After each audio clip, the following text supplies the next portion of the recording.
Il était en train de fuir de la mort. Son frère voulait lui tuer. Jusqu'à ce jour-là, Dieu n'était pas son Dieu. Vous voyez au verset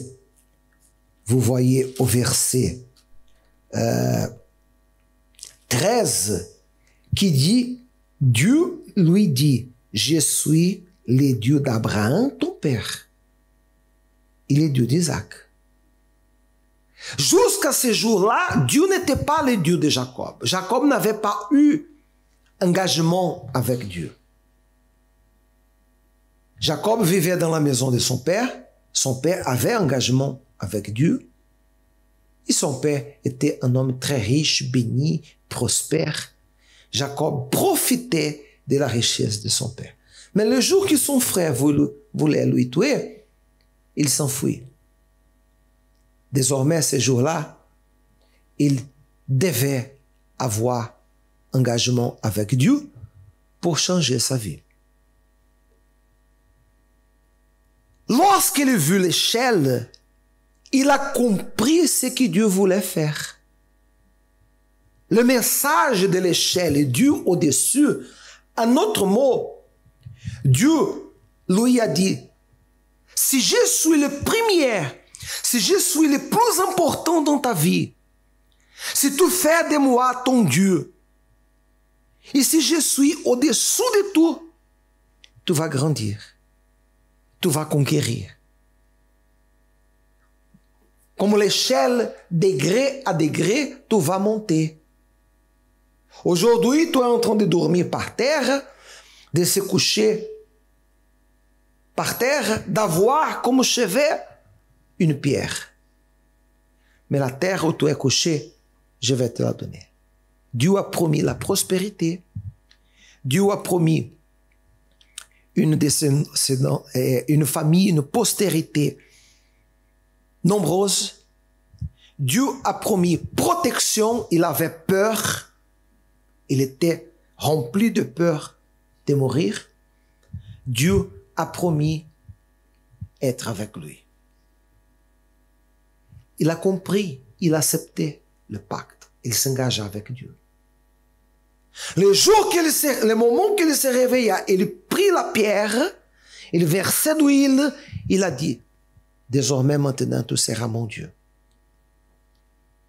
Désormais à cet instant-là, je n'ai pas d'autre Dieu, tu seras mon Dieu.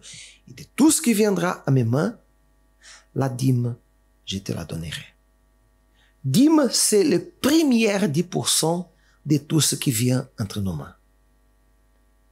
Et qu'on retourne à l'autel pour honorer Dieu. C'est la façon d'éprouver à Dieu qu'il est le premier dans notre vie. Qu'il est notre Seigneur. Que tout ce qu'on est, que tout ce qu'on fait, que tout ce qu'on a, c'est grâce à Dieu. Quand la personne fait du Seigneur Jésus son Dieu, quand la personne s'engage de servir et obéir la parole de Dieu, retourner la dîme à l'autel, c'est la partie plus facile, plus simple. Parce qu'elle a livré sa vie pour obéir la parole de Dieu. Si vous êtes quelqu'un qui croyez en Dieu, vous avez la foi, mais vous n'obéissez pas à la parole de Dieu, votre foi ne sert à rien. C'est pour ça que votre vie est bloquée.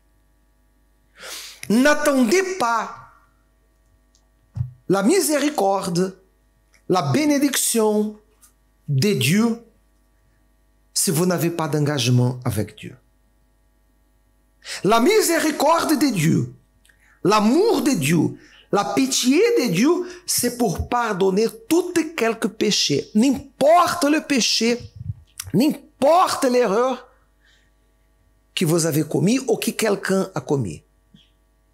Quand une personne se tourne vers Dieu pour s'engager avec lui, elle peut avoir commis le plus grave péché de sa vie. La miséricorde, la pitié de Dieu, c'est pour pardonner cette personne. Elle toujours sera pardonnée. Mais il faut s'engager. Le pacte qu'il a fait, l'huile qu'il a déversée sur la pierre, il a pris engagement. Ça a changé sa vie. Désormais, à cet instant, il n'était plus seul. Dieu était avec lui.